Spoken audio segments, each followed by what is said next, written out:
Boa noite. Vocês estão bem? Muito bom, estou muito feliz de estar aqui com vocês hoje para nós darmos continuidade à nossa série Até que Ele Venha, quais são as coisas, quais são os processos que precisam acontecer até o retorno de Cristo Jesus. Então, por isso, até que Ele venha. Hoje eu queria pensar com vocês sobre um tema muito importante, que é essencial para o retorno de Cristo, que diz respeito à nossa maturidade enquanto igreja, Eu coloquei aqui basicamente que até que Ele venha, a igreja precisa amadurecer, pois o Senhor se casará com uma noiva madura e não com uma menina imatura. Em Apocalipse 19, nós temos o grande casamento, onde vemos então a noiva amadurecida. É lógico que o princípio do casamento, você que é casado aí, você não casou com uma menina que era nova, você se casou com uma mulher que estava formada, e assim também será o casamento entre Cristo e a sua noiva chamada igreja. Por isso, abre comigo a sua Bíblia aí, 1 Coríntios capítulo 3, versículo 1. E vamos dar início à nossa mensagem então. 1 Coríntios capítulo 3, versículo 1. Irmãos, não lhes pude falar como a espirituais, mas como carnais, como crianças em Cristo. Dei-lhes leite e não alimento sólido, pois vocês não estavam em condições de recebê-lo. De fato, vocês ainda não estão em condições, porque ainda são carnais, porque visto que há inveja e divisão entre vocês, não estão sendo carnais e agindo como mundanos? Vocês oraram por mim? Deixa eu orar por você agora, se você puder curvar sua cabeça. Vamos orar. Senhor, obrigado pela Tua palavra que nos norteia e que nos dá clareza. Nós clamamos nesse momento por sabedoria e revelação, iluminação do nosso entendimento. Que nós saiamos daqui sim, Senhor, com o nosso intelecto preenchido, mas que acima de tudo, o nosso coração seja transformado pela ministração da Sua palavra. Faça do nosso coração, Senhor, uma terra fértil para o Teu Evangelho, para que isso possa frutificar para a Sua glória. Nós oramos por isso, em nome de Jesus. Amém, amém e amém. Glória a Deus. O texto de Paulo, a igreja que estava em Corinto, ele começa então lançando um fundamento primeiro da imaturidade. E é o ponto que eu quero entrar acerca da imaturidade. Sempre que as escrituras vai se referir ao aspecto imaturo da igreja, uma palavra, uma referência que é muito usada é sobre o aspecto da criança. Se você convive com uma criança, você percebe o quão imatura essa criança é. Há mais ou menos um mês eu estava lendo um livro de um padre, de um teólogo católico, chamado Rafael Llanos Cifuentes, e ele traz 3 características da imaturidade do nosso tempo, que eu enxergo muito no meu viver por vezes, e também ao lado das pessoas que eu estou convivendo, características que às vezes tentam nos roubar do processo da maturidade que o Espírito Santo tem gerado em nós. Por isso eu queria falar com vocês rapidamente as 3 características da imaturidade antes de nós caminharmos para a maturidade. Aí o que acontece? Vocês começam a ver esse nome aqui, ó, aí vocês pensam assim, pô, domingo à noite, fui lá para receber minha bênção, a revelação, o chu, que o cara me traz? Filosofia. Miserável. Só que eu vou explicar para vocês o que significa esse termo. Então, calma aí no seu coração para você entender. E você vai começar a enxergar e perceber como que essas características estão estampadas na nossa geração. Então, a primeira característica, da imaturidade do nosso tempo, ou do tempo em que nós vivemos, é o hedonismo permissivista. O hedonismo permissivista. E basicamente, o hedonismo permissivista é o prazer a todo custo, como lei máxima de todo comportamento do ser. Isto é, a submissão irrestrita a tudo o que for agradável e me dá prazer imediato. Como uma criança que quer o que é bonito, o que dá um novo prazer, quer agora e não pode esperar. Eu usei um exemplo para explicar isso aqui, que é o meu filho. O Theo, para quem não sabe, eu tenho um filho de 2 anos e 6 meses. E o Theo, ele quer mamar. Daqui a pouco ele dá um 2 nele assim, ele fala, quero mamar. Mamãe mamar, papai mamar, e o mamar dele não é só leite, agora a gente coloca um pouquinho de café. E às vezes a água está fervendo ali em cima do fogão. Mas ele desesperadamente começa a falar, eu quero mamar. Eu fico, filho, pelo amor de Deus. É 5 minutos, a água ferve. 4 minutos. E daqui a pouco o papai vai colocar um mamar para você. Mas ele, como imaturo, como desejo, como alguém que ofega, que tem anseio pelo prazer imediato, não consegue conter o seu instinto, que o leve então a fazer birra, ou a ficar bravo, ou então a espernear no chão, o que é algo natural de crianças. Agora, se a primeira característica da imaturidade do nosso tempo é o hedonismo permissivista, a segunda característica é o relativismo moral, que basicamente seria: as escolhas não obedecem um princípio permanente, mas um princípio relativizado para a minha conveniência. Sem princípios, falta também o compromisso com valores centrais da vida, como integridade, honestidade e fidelidade. Em outras palavras, quando você permite que o seu instinto carnal, os seus anseios, os seus desejos te movam, isso vai fazer com que você supere valores que são inquebráveis na nossa vida. E eu posso dar um exemplo, que é o exemplo clássico, é quando alguém cai então em adultério ou então em fornicação. O que essa pessoa fez? Pelo seu desejo, pelo seu instinto natural, carnal, sexual, ele não conseguiu suportar esse desejo, mesmo não levando em conta que ele estava, ou ela estava, quebrando a aliança mais nobre que existe entre os seres humanos, que é a aliança matrimonial. E aí você pode pensar comigo: ah, Léo, mas cara, eu não consigo, o desejo é mais forte do que eu. Vou te dar um exemplo. Ontem eu fui pregar no Rio de Janeiro, e aí peguei a ponte aérea Congonhas até Santos Dumont. E aí eu estava sentado então na janelinha do avião aqui, e tinha um casal do meu lado, tinha uma mulher, tinha um homem e uma mulher do meu lado. E gente, deu uma vontade absurda de fazer xixi. E aquela hora assim que eu fiquei: meu Deus do céu, cara, eu não sei se eu tomei muito café, muita água, e deu uma vontade absurda. E o meu instinto estava falando o quê? Você tem que fazer xixi, você tem que fazer xixi, você tem que fazer xixi. Aí você imagina quão ridículo seria naquele momento eu falar assim: ó, tô nem aí com vocês, eu preciso fazer xixi, eu vou fazer xixi aqui mesmo. Isso revela uma certa imaturidade da minha parte, um esquecimento que eu sou um ser humano dotado de faculdades mentais e do Espírito Santo que me ajuda a domar o meu instinto, que por vezes me leva a pecar. Então não dá para a gente usar como desculpa o instinto para que a gente venha pecar, porque nesse momento, ainda que você está com vontade de fazer xixi ou cocô, você não vai fazer no meio de nós, porque você tem uma faculdade chamada raciocínio, educação. Você tem algo chamado ética, moral, que te priva de libertar os seus desejos de qualquer forma nesse ambiente. Agora, é interessante como que nós pegamos a questão da integridade, a questão da justiça, da fidelidade, e nós substituímos por aquilo que nos dá prazer. E aí você estabelece um compromisso: não, eu vou fazer uma dieta aqui, vou cuidar da minha saúde. E aí quando você está diante daquela parmegiana, você quebra a sua palavra com você mesmo. E você começa a relativizar os princípios que você mesmo estabeleceu na sua vida. E quantas coisas horríveis nós vemos acontecendo por aí, por conta de homens e mulheres que não conseguem controlar os seus instintos e vivem totalmente por eles, não permitindo que o padrão norteador da vida deles seja o valor central que deve reger a cada um de nós. Então, hedonismo permissivista, essa busca por prazer imediato, eu quero agora. E até interessante os comerciais, até antigamente, agora acho que não tem muito, né? Eu nem assisto muito a TV.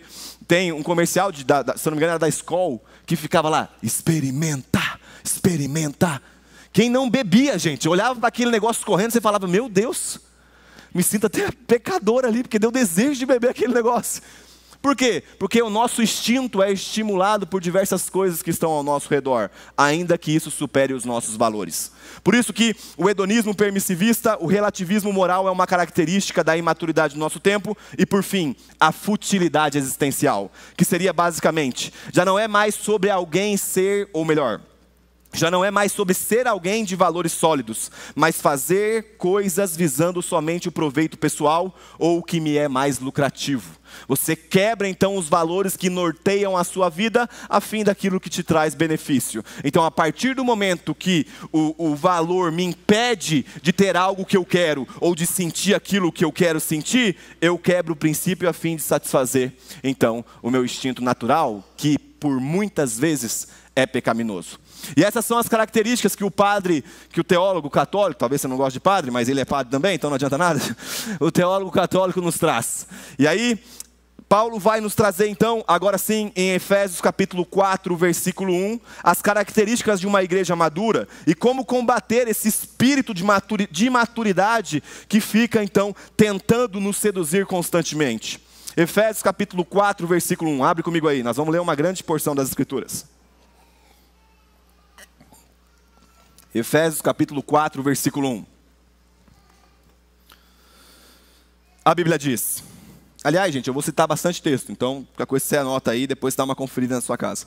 Efésios capítulo 4, versículo 1, a Bíblia diz: Por isso eu, o prisioneiro no Senhor, peço que vocês vivam de maneira digna da vocação a que foram chamados, com toda a humildade, mansidão e com longanimidade, suportando uns aos outros em amor, fazendo tudo para preservar a unidade do Espírito e o vínculo da paz. Há somente um corpo e um só Espírito, como também é uma só esperança para a qual vocês foram chamados. Há um só Senhor, uma só fé, um só batismo, um só Deus e Pai de todos, o qual é sobre todos e age por meio de todos e está em todos. E a graça que foi concedida a cada um de nós, segundo a medida do dom de Cristo. Por isso, diz... Quando ele subiu às alturas, levou cativo o cativeiro e concedeu dons aos homens. Ora, o que quer dizer que ele subiu, senão também que havia descido até as regiões inferiores da terra? Aquele que desceu é também o mesmo que subiu acima de todos os céus para encher todas as coisas. E ele mesmo, no caso Cristo, concedeu uns para apóstolos, outros para profetas, outros para evangelistas e outros para pastores e mestres, com vista ao aperfeiçoamento dos santos, para o desempenho do seu serviço, para a edificação do corpo de Cristo, até que todos cheguemos à unidade da fé e do pleno conhecimento do Filho de Deus, ao estado de pessoa madura, à medida da estatura da plenitude de Cristo, para que não sejamos mais como crianças, arrastados pelas ondas e levados de um lado para o outro por qualquer vento de doutrina, pela artimanha das pessoas e pela astúcia com que induzem ao erro, mas seguindo a verdade em amor, cresçamos em tudo, naquele que é a cabeça, Cristo, de quem todo o corpo bem ajustado, consolidado pelo auxílio de todas as juntas, segundo a justa cooperação de cada parte, efetua o seu próprio crescimento para a edificação de si mesmo em amor. Glória a Deus. Esse texto aqui, né, tipo assim, glória a Deus, vamos orar e vamos embora, ele já é uma pregação sozinha. O texto de Efésios, eu vou te dar só um contexto. A carta que Paulo escreve então à igreja que estava em Éfeso, provavelmente seja uma das cartas da prisão, quando Paulo estava preso em Roma, é basicamente um manifesto em prol da igreja. Tanto que o tema central da carta de Paulo aos Efésios vai ser a natureza, a essência da igreja, a vocação da igreja e também a missão da igreja. Então aqui o apóstolo Paulo se refere a nós como igreja com alguns termos. E eu poderia citar, primeiro, um corpo, um templo espiritual, uma cidadania, uma família e uma noiva.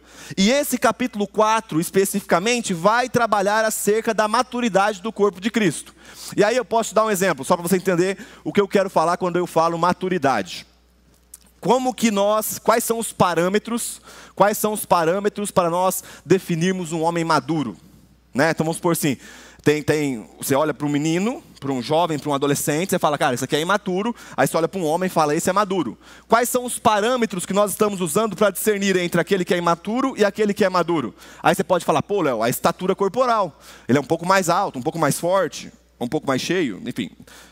E aí você pode pensar, não, ele tem barba. Né, o cara que tem barba e você percebe que está chegando então a maturidade como pessoa. Não, o cara paga boleto. Então o homem que paga boleto é maduro. Se for isso, gente, sou o homem mais maduro que vocês vão ver na vida de vocês. Meu Deus, pago boleto, hein, gente, mas glória a Deus. Então, quando nós vamos definir parâmetros para avaliar se um homem é ou não é maduro, nós definimos de acordo com alguma perspectiva. E para nós nos avaliarmos enquanto igreja de Cristo Jesus, nós precisamos usar algum parâmetro para pensarmos, para refletirmos se somos maduros ou se não somos maduros. Então eu queria olhar para as Escrituras, que é o padrão normativo, o padrão que dá direção a nós como igreja, para avaliarmos e vermos se nós estamos sendo uma igreja madura de fato. E nesse momento, eu não queria que você pensasse na igreja global, na igreja do Brasil, do mundo. Não. Vamos pensar enquanto igreja local, família de Zascope, porque lá no final vocês vão ver qual que é a contribuição escatológica, aí sim, na igreja global. Então eu queria pensar com vocês hoje, basicamente, 3 evidências de uma igreja madura. 3 evidências de uma igreja madura. Gente, vão interceder pelo ar-condicionado. Misericórdia, daqui a pouco eu estou molhado aqui. Mas já estou molhado, né? 3 evidências de uma igreja madura. E a primeira está lá no texto de Efésios, capítulo 4, versículo 13 até o 15. Eu não vou fazer um sermão expositivo, que é quando nós vamos discorrendo acerca do texto de cima para baixo. Eu vou fazer um sermão textual, onde nós vamos andar por essa perícope, por esse trecho especificamente, vendo então as evidências de uma igreja madura. E a primeira evidência está no versículo 13 até o 15 do capítulo 4 de Efésios. E Paulo diz: até que todos cheguemos à unidade da fé, do pleno conhecimento do Filho de Deus, ao estado da pessoa madura, à medida da estatura de Cristo, para que não mais sejamos levados como crianças, arrastados pelas ondas e levados de um lado para o outro por qualquer vento de doutrina, pela artimanha das pessoas, pela astúcia com que induzem ao erro, mas seguindo a verdade em amor, cresçamos em tudo naquele que é o cabeça, Cristo Jesus. Então presta atenção, a primeira evidência, vou falar bem devagarzinho que de manhã eu acho que eu falei um pouco mais rápido. A primeira evidência de uma igreja madura é que ela é uma igreja fundamentada. Paulo vai falar para a gente aqui acerca da imaturidade primeiro, antes de entrar na maturidade em si. E os exemplos, a analogia que o apóstolo Paulo usa para falar acerca da imaturidade são 2. Primeiro, arrastados pelas ondas, que seria um barco em meio ao mar sem direção. Sabe quando você vê alguém que está lá numa tempestade no meio do mar e o barco está sendo chacoalhado para cá e para cá e ele não consegue ser levado para uma direção específica, mas ele é levado por aquela circunstância? Esse é o primeiro exemplo da imaturidade. O segundo exemplo que o apóstolo Paulo nos traz é levados de um lado para o outro por qualquer vento. E o exemplo aqui é uma folha jogada ao vento. Sabe quando está uma tempestade, um vendaval, aí você pega uma folha e joga ela e ela é levada de lá para cá? O que isso revela? Tanto um barco desgovernado em meio à tempestade e uma folha solta em meio a um vendaval. Isso revela a falta da fundamentação. Isso revela a inconstância da fé. E a melhor frase que eu posso usar para tentar ser o mais claro possível nesse momento para vocês, é a clássica frase das pessoas que vivem em inconstância de fé.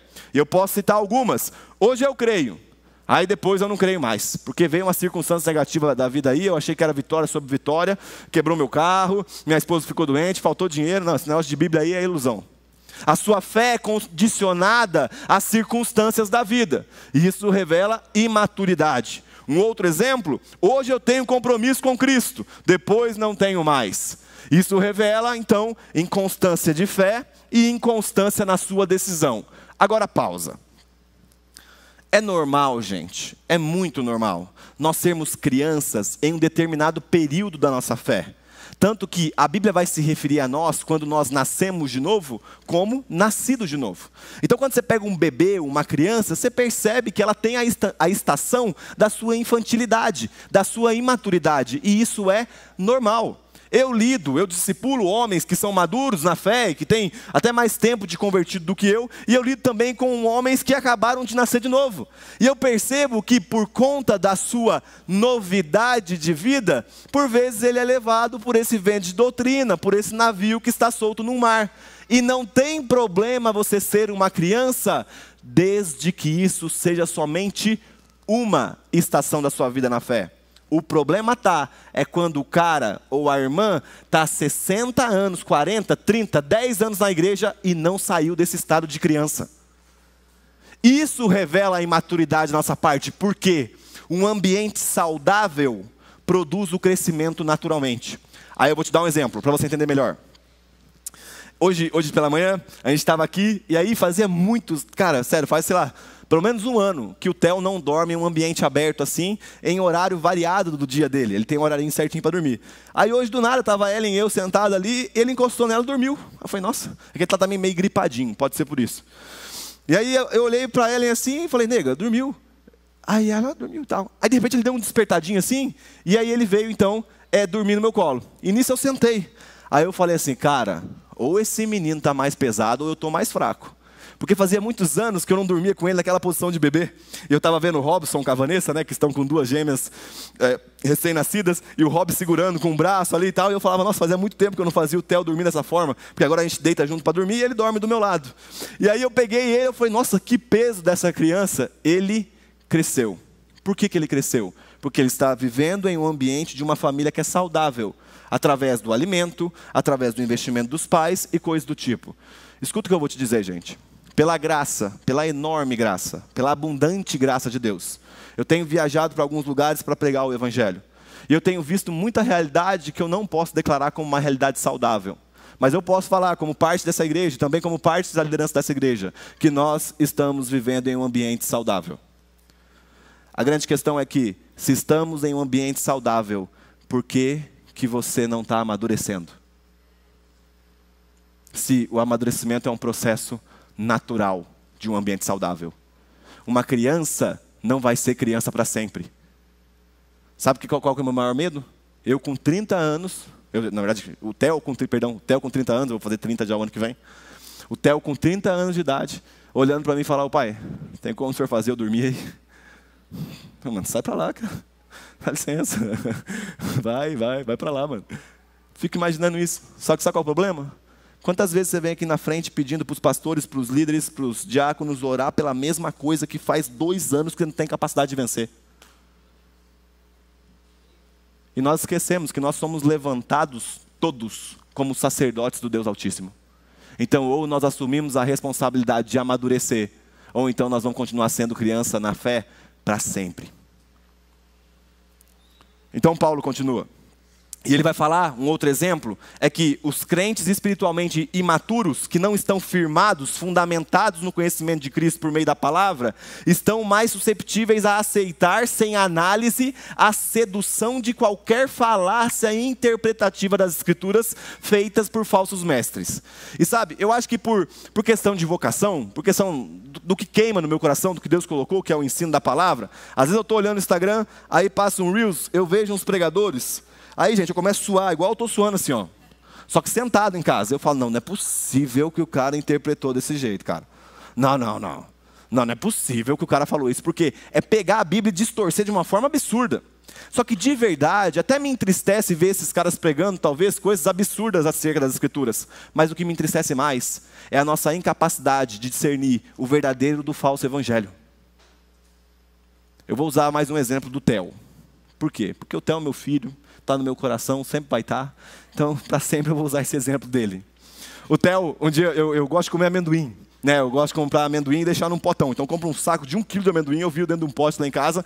E aí quando eu estou passando, eu coloco a mão no amendoim e como amendoim ali. Aí o Theo, de ver eu fazendo isso, pegou essa mania, né? Porque às vezes eu estou lá comendo amendoim e ele fala, pai, quero amendoim. Ô, meu filho, tá aqui e tal. Aí eu pego, e é muito bonitinho, que a mãozinha dele é pequenininha, né? Aí ele fica um punhadinho assim. Aí um dia, eu estava de manhã tendo meu período de intimidade com Deus, nisso ele levantou, era 7h30 da manhã, e ele veio na minha direção. Aí ele veio e tal, bom dia filho e tal, ele deu um abraço nele, como é que você está, dormiu bem, tudo bem e tal. E ele saiu, então pegou o carrinho dele e ficou brincando do meu lado. Do nada, eu vi que tinha um amendoim no chão. Provavelmente eu peguei um dia correndo, caiu, eu não vi. O que o Theo fez? Pegou e foi colocar na boca. Na hora que ele foi colocar na boca, eu falei, filho, não pode comer. Aí ele falou, mas é amendoim. Eu falei, sim filho, mas é que esse está sujo. E por que ele precisou de um homem maduro do lado dele para mostrar o que ele pode e não pode comer? Porque ele não tem maturidade de discernimento.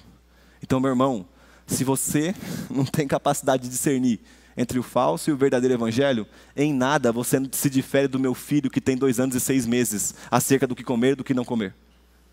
Só que, como eu disse, até um certo ponto, isso é normal. O que não pode é permanecer por 5, 6, 7, 8, 9, 10, 11, 20 anos e você na mesma situação, colocando o pregador A, que tem qualidade na sua pregação, no seu teor bíblico, na sua fundamentação nas Escrituras, e o pregador Y, que só prega para satisfazer os seus ouvidos e desejos pecaminosos. Então, cuidado, porque a imaturidade da igreja pode causar consequências profundas no nosso relacionamento, tanto com Deus e quanto irmãos também. Por isso que Paulo vai falar que os irmãos de Bereia eram nobres. Os bereanos eram nobres. Ele fala em Atos capítulo 17, versículo 11. Os judeus que moravam em Bereia tinham a mente mais aberta que os de Tessalônica. E ao ouvirem a mensagem de Paulo, aí pausa, era Paulo que estava pregando. E ao ouvirem a mensagem de Paulo, com grande interesse, todos os dias examinavam as Escrituras para ver se Paulo e Silas ensinavam a verdade. Ah, então você pregou isso aí. Deixa eu ver aqui. Tá, vai. Efésios capítulo 4. Rapazinho barbudo, acho que sabe falar alguma coisa. Tá bom. Chega aquele Douglas do Fala Galera, deixa eu ver se ele fala galera mesmo aqui. Mas essa é uma atitude de nobreza, essa é uma atitude de maturidade, porque você sabe que um cachorro quente, que uma pizza é muito boa para se comer, desde que ela não esteja no chão ou suja com alguma outra coisa. E você sabe que as Escrituras é muito boa para se alimentar, desde que ela não esteja suja com heresia ou com falsas ideias de homens. Então cuidado, porque a imaturidade pode nos levar a gente a andar por caminhos completamente tortuosos. E agora, sim, falamos da imaturidade. Você pode pensar, pô, a pregação é sobre maturidade, você está falando sobre maturidade. Agora vamos entrar de fato, então, na maturidade. E até coloquei aqui os 4 pontos que o apóstolo Paulo usa como pilares para uma igreja fundamentada. Ele fala o seguinte, ele usa então os seguintes termos. Para se referir à maturidade fundamentada, Paulo usa então os seguintes termos. Primeiro, a unidade da fé, uma fé bíblica, uma fé cristã. Segunda característica, o pleno conhecimento do Filho de Deus, isto é, o conhecimento revelado nas Escrituras, não um Cristo folclórico criado pela nossa mente. Às vezes eu vou discipular pessoas, e na verdade quando eu vou evangelizar as pessoas, eu pergunto sempre assim, cara, mas explica aí, quem Deus é para você? Eu amo ouvir sobre quem Deus é para você. Aí a pessoa começa a falar, não, cara, Deus é isso, Deus é isso, Deus é aquilo. Aí na hora que a pessoa termina eu falo, pô, que legal, mas da onde você tirou esse conhecimento de Deus? Aí a pessoa fala, não, é que eu creio que Deus avalia bem as boas intenções. Eu falei, ah, legal. Então você está fundamentando a sua eternidade em cima de uma boa intenção? Porque, gente, sabe qual é o problema de criar um Deus na sua mente e crer nesse Deus que você criou? É que vai chegar no final, esse Deus criado pela sua mente não tem poder de te salvar. Porque o único Deus que se revela como Salvador da humanidade tem nome, tem fundamentação e tem um livro sobre ele. Cristo Jesus, revelado no Evangelho, revelado pelos profetas, como Caio disse, pelos poetas, e está aqui. Se não for um conhecimento de Deus pautado nas Escrituras, não se preocupe, você está se relacionando com um Deus que não existe. Por isso que o nosso conhecimento tem que ser totalmente fundamentado na palavra. Unidade da fé, pleno conhecimento do Filho de Deus, ao estado de pessoa madura, à medida da estatura da plenitude de Cristo, que seria maturidade de acordo com a palavra e não com o estilo desse mundo. E ele fala também que nós devemos seguir a verdade em amor, isto é, uma fé bíblica com afeição, com sentimentos. E existem 2 passagens nas Escrituras, e claro que são inúmeras, mas eu separei 2 aqui, para falar da importância das Escrituras da Bíblia para a nossa vida. Aí você pode falar, pô, legal, mas é muito filosófico, né? Me dá aí uma dica prática, leia a sua Bíblia. Leia a sua Bíblia. A maior praticidade que eu vou falar hoje para você é, senta seu bumbum na cadeira e se dedica à leitura das Escrituras, porque a sua fé vai ser construída em cima de um padrão, ou melhor, de uma rocha que é inabalável. Ao ponto de Jesus nivelar o alimento da palavra do mesmo ponto do alimento físico para o nosso corpo. Ele fala em Mateus capítulo 4, versículo 4. Jesus, porém, respondeu, está escrito, o ser humano não viverá só de pão, mas de toda a palavra que procede da boca de Deus. Em Mateus capítulo 7, versículo 24, esse texto é lindo. Ele fala, Jesus falando, todo aquele, pois, que ouve estas minhas palavras, que está registrada aqui nas Escrituras, e as pratica, será comparado a um homem prudente, um homem sábio, um homem sensato, que construiu a sua casa sobre a rocha. Caiu a chuva, transbordaram os rios, sopraram os ventos e bateram forte contra aquela casa. E ela não desabou porque tinha sido construída sobre a rocha. E todo aquele que ouve estas minhas palavras e não as pratica, será comparado a um homem insensato, tolo, que construiu a sua casa sobre a areia. Caiu a chuva, transbordaram os rios, sopraram os ventos e bateram com força contra aquela casa. E ela desabou, sendo grande a sua ruína. Então, ao mesmo ponto que nós enxergamos uma igreja madura sendo uma igreja fundamentada, o segundo ponto que Jesus também vincula a nós aqui, no que diz respeito à nossa maturidade, é que nós não vivemos somente uma fé conceitual, uma fé de ideias. E apesar de eu amar a teologia e a filosofia, eu sou maluco nisso aí. Eu amo debater, conversar sobre questões teológicas e questões filosóficas. Porém, eu creio e eu compreendo à luz da palavra que a nossa fé não é somente uma fé das ideias, mas é uma fé também que é aplicada ao nosso dia a dia. É aplicada à ordem comum das coisas, à questão ordinária. Então, aquilo que você ouve, as ideias que você constrói a partir das Escrituras, tem como consequências expressões em atos que são influenciados por essas ideias. Em outras palavras, ideias têm consequências. Porque um dia, gente, o nazismo foi uma ideia. Vou repetir. Um dia, o nazismo foi uma ideia. E o que nós vemos? O que nós vimos? Quais são as consequências que nós vimos de uma ideia totalmente errada acerca de um povo ou do diferente? Destruição, morte. Porque lá atrás começou com uma ideia. Ideias têm consequências. E as nossas precisam ser, sim, construídas a partir da palavra. Mas, ao mesmo tempo que a nossa fé é conceitual, intelectual, teológica, ela é também prática. Ela é também norteadora da vida comum. E aí eu já vinculo, então, na segunda evidência de uma igreja madura. A primeira evidência é uma igreja fundamentada e a segunda é uma igreja responsável. Paulo vai falar em Efésios capítulo 4, versículo 11. Efésios 4, 11. Abre comigo aí, Efésios capítulo 4, versículo 11.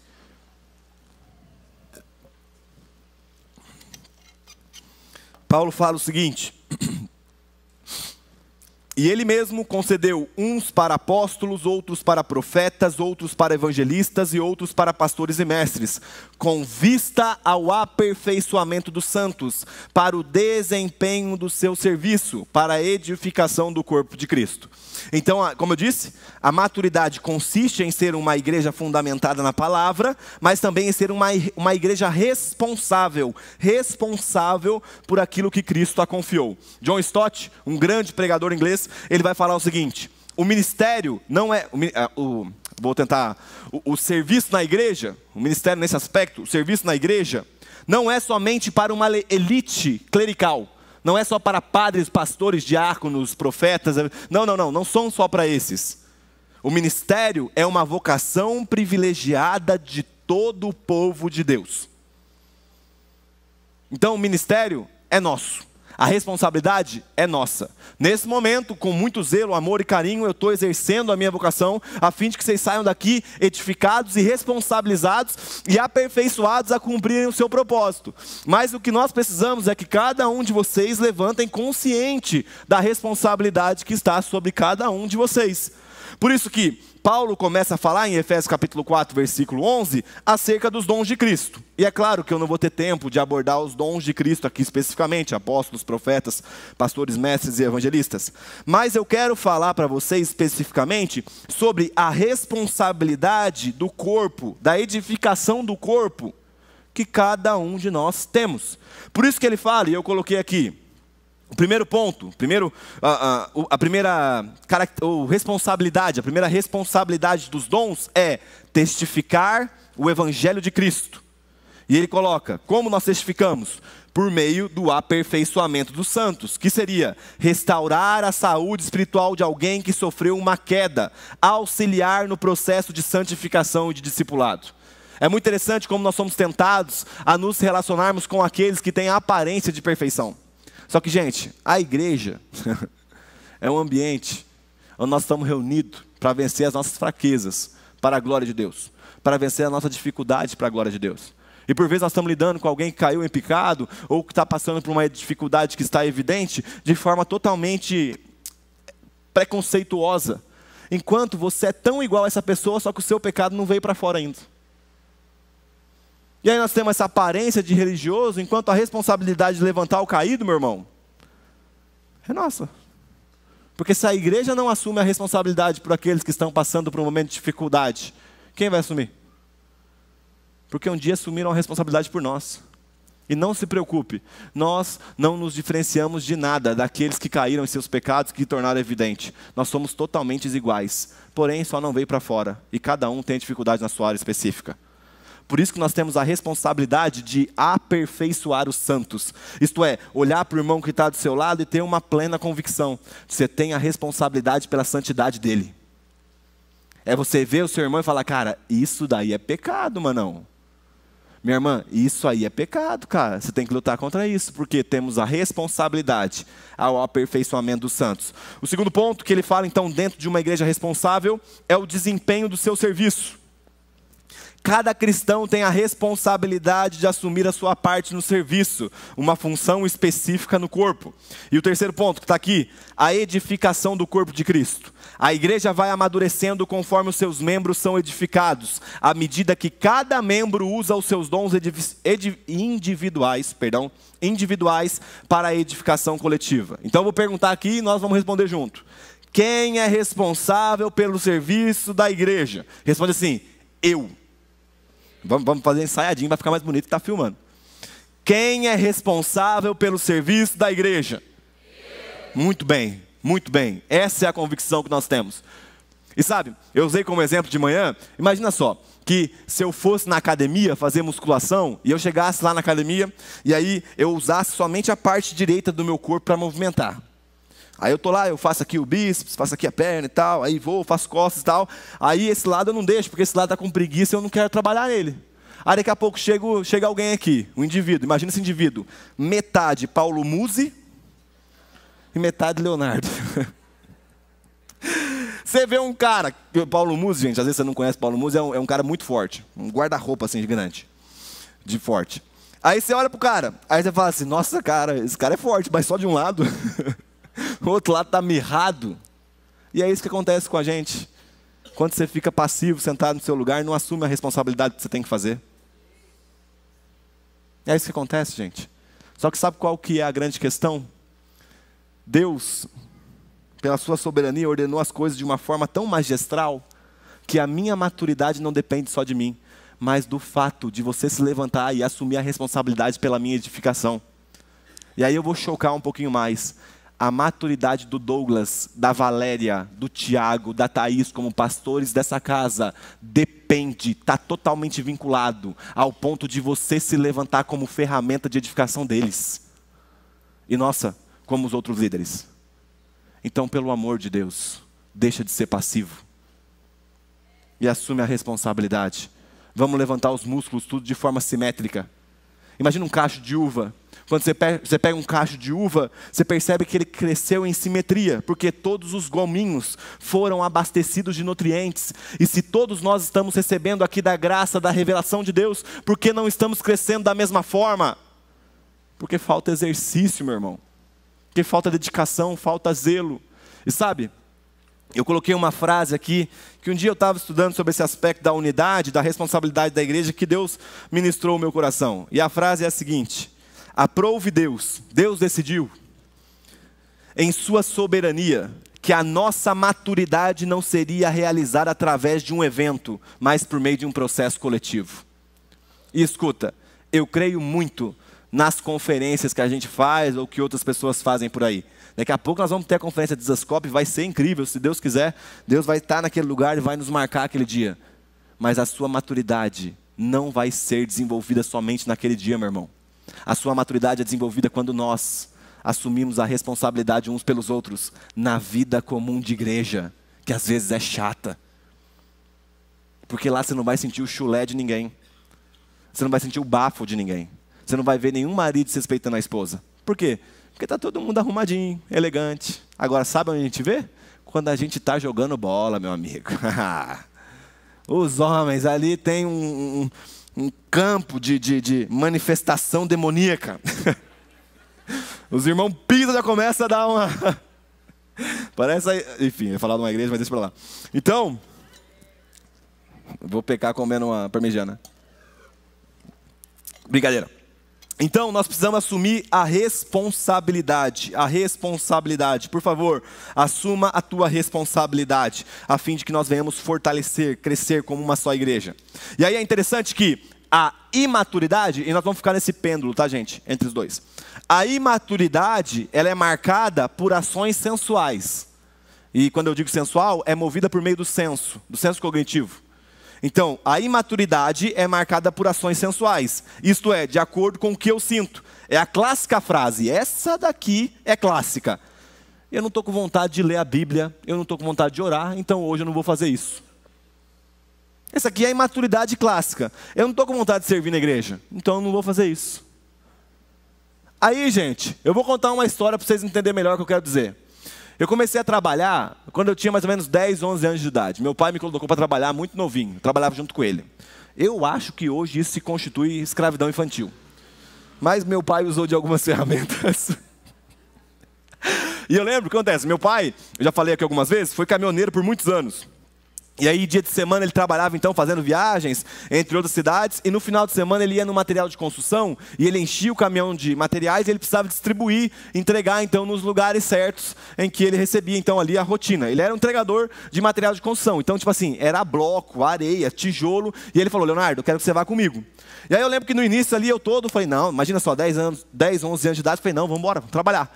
Aí eu ia com ele de manhã, gente, pegava um bloco. Às vezes o saco de cimento pesava mais do que eu. Eu andava, sabe o Kiko? Quando você vê o Kiko carregando aquelas coisinhas com a perna torta? Era o Leonardo carregando um saco de cimento.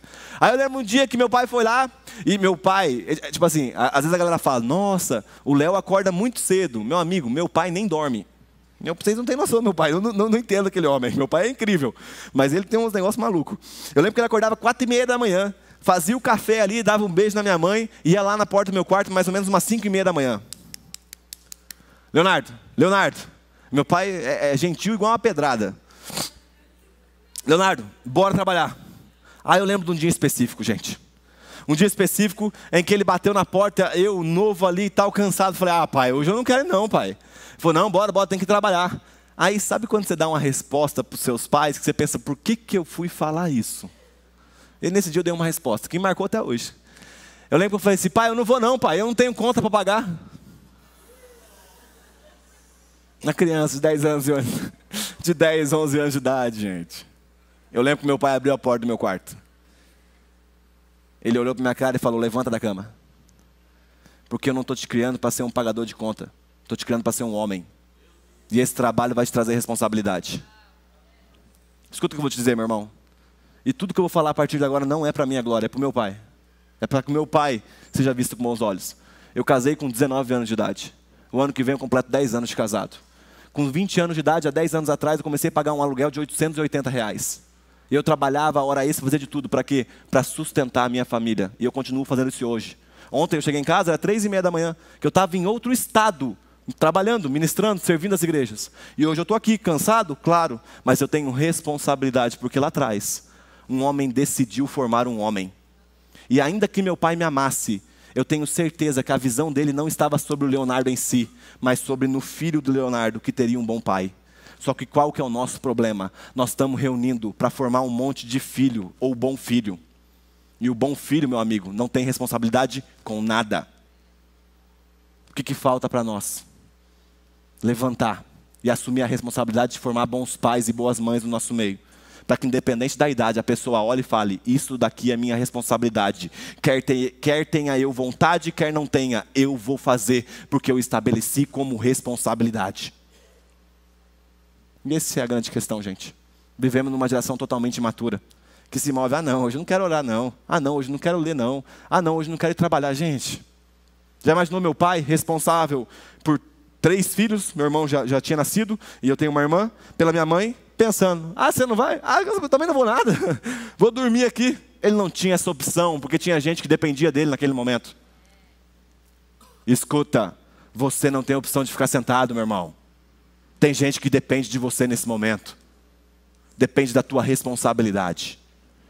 Se a imaturidade é marcada por ações sensuais, a maturidade é marcada por ações de convicção de fé. Isto é, eu ajo de acordo com o que eu creio, com os meus princípios.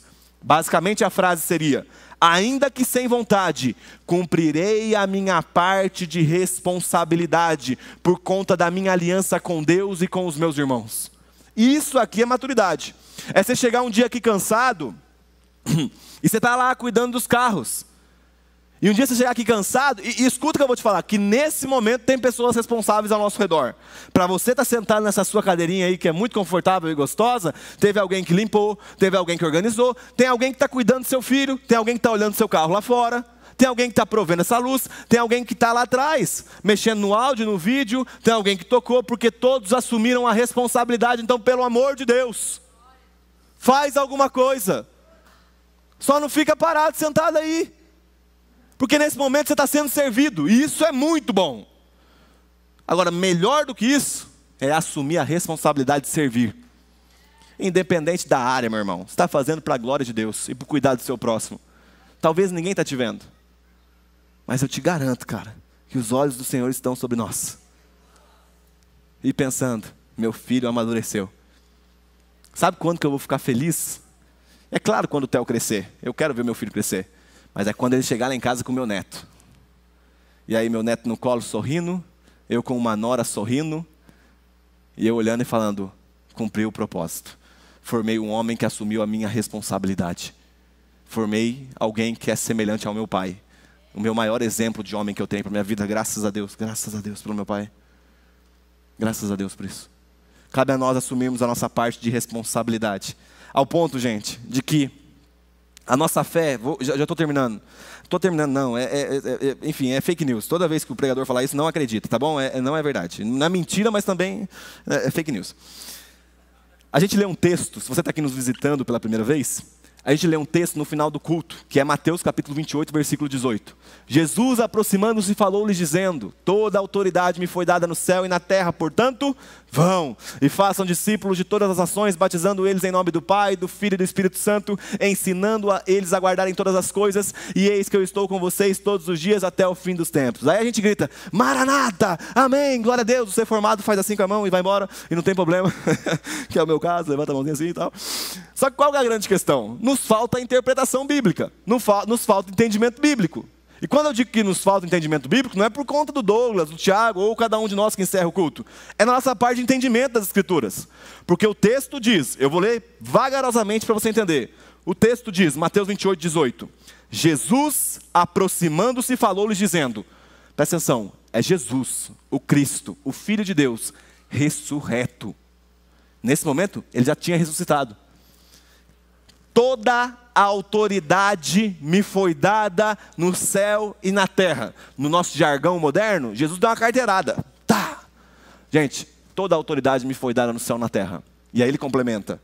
Portanto, vão e façam discípulos de todas as nações, batizando eles em nome do Pai, do Filho e do Espírito Santo, ensinando-os a guardar todas as coisas que tenho ordenado a vocês, e eis que eu estou com vocês todos os dias até o fim dos tempos. É um imperativo. E Jesus está impondo, está ordenando algo. Deixa eu te perguntar uma coisa.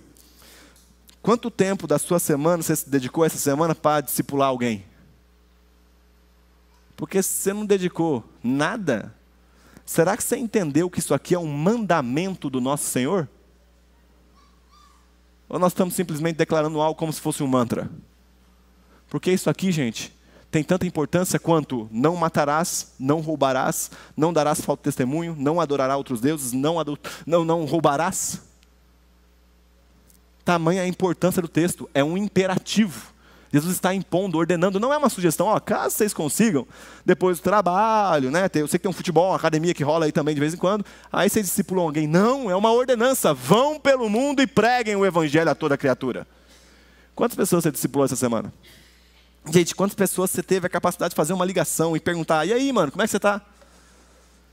Será que a gente entendeu o que é realmente ser uma igreja responsável? E o terceiro e último ponto, agora é verdade, estou encerrando. Se a primeira evidência de uma igreja madura é uma igreja fundamentada, a segunda evidência é uma igreja responsável, a terceira evidência é a igreja unida em amor. Em Efésios capítulo 4, versículo 1, aí nós voltamos no texto, Paulo diz o seguinte: por isso eu, prisioneiro no Senhor, peço que vocês vivam de maneira digna da vocação que vocês foram chamados, com toda a humildade, mansidão e com longanimidade, suportando uns aos outros em amor, fazendo tudo para preservar a unidade do Espírito no vínculo da paz. Então, O apóstolo Paulo fala que para nós vivermos unidade da igreja em amor, existem 5 características. 5 características, eu vou citar rapidamente. Primeiro, ou melhor, 5 qualidades. 5 qualidades, tá bom? Primeiro, com toda humildade, que seria o reconhecimento da dignidade e do valor das outras pessoas. A mentalidade que houve em Cristo de esvaziar a si mesmo, tornando-se um servo. Isto é, o meu próximo tem valor. Quando eu olho para o valor do meu próximo, eu sou mais humilde porque eu consigo compreender que ele é tão importante quanto eu. No serviço, no valor como pessoa, como filho de Deus. Agora, a segunda característica que o apóstolo Paulo traz, ou a segunda qualidade, perdão, é a mansidão, que seria a suavidade dos fortes, cuja força está sob controle. Por vezes a gente pensa que ser manso é ser fraco. Não, gente. Fraqueza não é uma virtude. Fraqueza é um vício. Fraqueza é algo negativo, é algo ruim. A força é uma virtude, desde que esteja controlada, desde que esteja domada pela mansidão. Aí eu vou te dar um exemplo. Eu faço jiu-jitsu. E às vezes você chega lá na academia, tem uns caras faixa preta, meu amigo. Os caras são um guarda-roupa de grande. E os malucos são totalmente mansos. Os caras é uma arma, pode nos matar a qualquer momento. E os caras gigantão, fortão assim, e aí vão rolar, eu sou faixa azul. E aí eles vão rolar com a gente, que é menos graduado, e é muito interessante que eles não usam sua força, eles não explodem por cima da gente, dando tudo que eles têm. Eles sempre deixam a gente movimentar. Aí eles estão movimentando, e deixa você exercitar ali para que você possa desenvolver experiência. Isso é mansidão. Aí eu lembro um dia que eu estava rolando com faixa branca, e aí para você chegar na faixa azul, você tem que pegar 4 graus. Eu já peguei então esses 4 graus, hoje eu sou faixa azul. Aí eu rolando com faixa branca, eu falei, não, cara, vou deixar ele aqui, né, fazer um rola e tal. Aí eu ali rolando com faixa branca, um cara até forte e tal. E aí eu lembro que eu fiquei numa posição que é chamada posição de 4 apoios, né, que é quando você fica de 4 apoios, para deixar o cara movimentar. E aí nisso, ele veio e pegou o meu pescoço. E o golpe, né, que a gente chama, é clássico, é o mata-leão, né? Então você pega aqui, no pescoço da pessoa e passa a mão por trás. Gente, é um esporte super tranquilo, pode ir, é de boa. Só que no jiu-jitsu tem uns golpes que são legais, mas são sujos. Eles não são legais de se fazer, mas eles são legais de acordo com a norma. De acordo com a norma.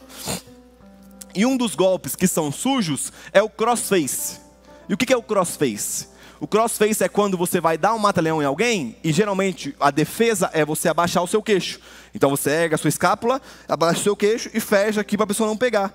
Só que o que a pessoa faz no jiu-jitsu quando ela está na maldade? Ela fecha o mata-leão no seu rosto. Então ao invés de pegar o seu pescoço, pega o seu maxilar. Aí meu amigo, imagina um cara apertando o seu aqui, ó. Na hora que ele me pegou, eu pensei, miserável. Eu estou deixando você movimentar, você vai dar uma dessa em cima de mim, cara? Fiquei muito bravo, gente. E aí tem uma forma de escapar, eu lembro que eu peguei, escapei dele, joguei ele de costas, voltei por cima e eu estava indo para cima dele para... Falei, agora ele vai ver. Aí eu lembrei, não. É por causa disso que a minha faixa diferencia ele, cara. Porque ele ainda está aprendendo, ele é imaturo, ele não consegue domar a sua força. E se eu fui reconhecido como alguém mais experiente, eu tenho que ter a capacidade de domar a minha força. E o que é a mansidão? É a mesma coisa. Quando você está discipulando alguém que cai no mesmo pecado 30 vezes, e a vontade é dar um soco na cara da pessoa. Foi semana passada, eu discipulo um irmão que não é daqui, até de outro país. E ele caiu num pecado grave, gente, grave, 3 vezes. Primeira vez que ele caiu, falei com ele, mano, faz isso não, cara. Vai destruir seu casamento. Você vai destruir sua vida, cara. Não faz isso. Beleza, não, vou lá, começou e tal, beleza. Né? Voltou aí na igreja lá, ele mora em outro país. Segunda vez, mesma coisa. Eu falei, mano, cara, segunda vez nós estamos conversando sobre isso, cara. Você falou pra mim que tal. Não, beleza, vamos lá e tal, oramos junto, voltou. Aí o cara caiu pela 3ª vez. Aí ele me ligou. Eu falei, meu irmão, vou falar uma coisa pra você, cara. Você precisa criar vergonha na tua cara, rapaz. Você tem que virar homem. Você tá parecendo moleque. A sua família aí, cara, você vai acabar com ela. A sua esposa aí, cara. Ao seu filho. Sabe o que ele fez? Desligou o Zoom na hora que eu falei isso. Pum. O que eu pensei? Cara, nunca mais atendo o telefone desse cara. Pô, mano, tô tirando o meu tempo aqui, que eu poderia estar discipulando outros irmãos para assumir a responsabilidade para cuidar do cara que é de outra igreja, mas porque eu amo ele em Cristo, eu vou fazer isso. Passou 1 hora. E ele me liga. Pô, mano, desculpa, cara. Fiquei muito nervoso com aquilo que você fez e tal. Eu falei, mano, tá tudo bem. Vamos te ajudar. Eu vou estar junto com você de novo. Por quê? Porque se eu fico nervoso e me deixo ser domado pelos meus desejos de raiva aí naquele momento, ia mostrar que a imaturidade está tanto nele quanto em mim. Então eu falei, eu preciso evidenciar aquilo que Cristo evidenciou a mim um dia. A sua mansidão. Porque sabe quem que mais ouve eu falando assim, Senhor, perdão pelos meus pecados novamente? É o Cristo. E se Ele é manso comigo, como que eu não vou ser com o meu irmão que eu estou tratando todos os dias? Só que uma outra qualidade também, que Paulo traz é a longanimidade, que seria basicamente isso que eu falei, aguentar com paciência a imaturidade de algumas pessoas, circunstâncias, tal como em Cristo, Deus teve paciência conosco. E por fim, suportando uns aos outros em amor, que seria, amar é procurar de modo construtivo o bem-estar dos outros, o bem da comunidade de aliança, ser compassivo com as fraquezas dos outros, não deixando de amar o próximo devido às suas faltas que nos ofendem ou então nos desagradam. E aí eu fiquei pensando, como que eu exemplifico unidade para a igreja entender? E gente, isso queimou na minha cabeça 3 dias. Eu fiquei montando essa pregação faz umas 2 semanas. E eu fiquei, eu preciso explicar a unidade. Como é que eu explico unidade? Preciso explicar a unidade. Como é que eu explico? Eu fiquei queimando a cabeça e orando. Aí eu fui recorrer a um santo, um livro, né, de um autor que eu gosto bastante. E ele usou um exemplo. Ele falou uma frase que eu falei, peguei. Isso aqui é unidade. E aí eu chamei meu amigo Jeff para me ajudar nesse momento, para eu te explicar a unidade por meio da música. Então eu vou cantar uma canção, tô brincando, brincadeira. Os caras, meu Deus, é brincadeira. Eu vou explicar para vocês unidade por meio da música. E eu queria que nós pensássemos nesse momento, só com licença poética, gente, só para a gente pensar junto, didática, exemplo, visando só o seu conhecimento, de que nós somos notas musicais. Imagina que você é uma nota musical. Aí nós temos então uma nota, a igreja de uma nota, que seria uniformidade, notas iguais. Vai lá, Jeff. Pode continuar. Isso é uniformidade. A igreja, é dó, né? A igreja dos dós. Não é que ele falou antes. Essa é a igreja dos dós. Todo mundo igual, todo mundo igual, fala igual, veste igual, age igual, pensa igual. Isso aqui, ó, a igreja dos dós. Isso aqui é insuportável a longo prazo. Por quê? Porque é uniforme, está aqui constantemente. E essa é a igreja uniforme. É a reunião das notas que são iguais. Agora, nós temos também um segundo tipo de igreja, que são as notas diferentes, mas sem harmonia, sem o vínculo da aliança, onde a gente se reúne somente para se tornar evidente no meio do povo. Aí é tipo meu filho tocando o teclado. Vai lá, Jeff. Tá vendo? Notas diferentes, mas sem harmonia. Porque ninguém está pensando em contribuir para os outros. Eu estou pensando em me fazer ser ouvido. Isso aqui é a reunião dos diferentes sem harmonia. Gera confusão. Uma igreja com variedade, mas sem aliança. E aí o último exemplo. É o exemplo da unidade. E a última coisa que eu queria mostrar para vocês é isso. Vai, Jeff. Isso daqui é notas diferentes em harmonia.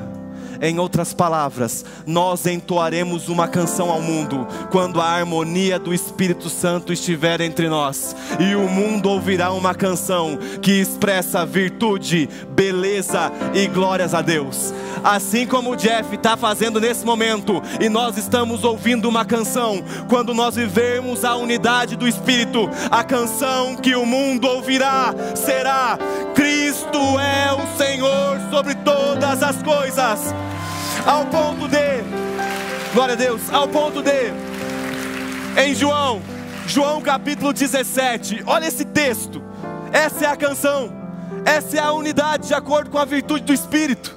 João capítulo 17, Jesus fala: não peço somente por estes, mas também por aqueles que vierem a crer em mim por meio da palavra que eles falaram, a fim de que todos sejam um. E como tu, ó Pai, está em mim e eu em ti, também eles estejam em nós, para que o mundo creia que tu me enviaste.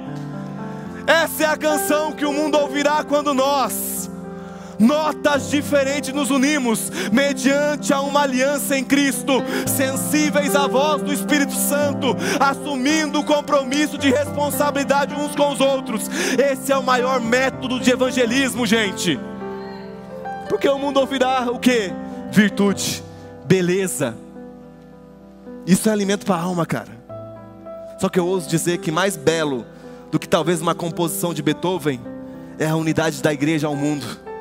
É quando eles olharem para a gente e falar: cara, tem virtude, cara, tem nobreza, cara, alimenta a gente de alguma forma, mexe comigo. Porque Jesus continua a sua oração: eu lhes transmiti a glória que me deste, para que sejam um, como nós somos, eu neles, tu em mim, a fim de que sejam aperfeiçoados na unidade, para que o mundo conheça que tu me enviaste e o amaste, como também amaste a mim. Essa é a unidade da igreja, gente. Ela é virtuosa, ela é bela, ela expressa a glória a Deus, ela é suave aos ouvidos, ela alimenta talvez a alma daquele que está sedento, mas só é possível por meio da aliança. É quando a gente se reunir, e eu não quero que o dó fale mais alto que o ré, ou que o sol, ou que o lá. Eu, como dó, quero contribuir para que o ré também seja ouvido. E nessa reunião de notas diferentes, uma canção é entoada: Ele é o Senhor sobre todas as coisas. Se convertam, se entreguem, é chegado o dia do Senhor. Cristo é o Senhor e Salvador da humanidade. É a canção de Deus que é cantada por meio da igreja. E sabe, você pode se perguntar: Léo, ok, mas até que Ele venha, o que tem muito a ver isso aí que você falou? Nós temos em Apocalipse capítulo 12, versículo 11, a citação, uma profecia sobre nós. E nós vemos no final de tudo, o Apocalipse 12 é o capítulo da perseguição, da grande tribulação.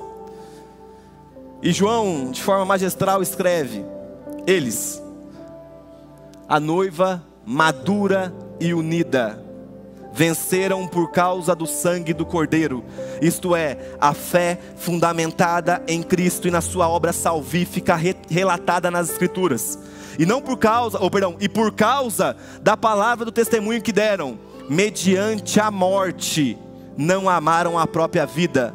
Isto é, assumiram a responsabilidade e consciência da missão. Eu vou ler novamente: eles venceram por causa do sangue do Cordeiro e por causa da palavra do testemunho que deram, que viveram, que evidenciaram, que não somente pensaram, mas que praticaram com afeição.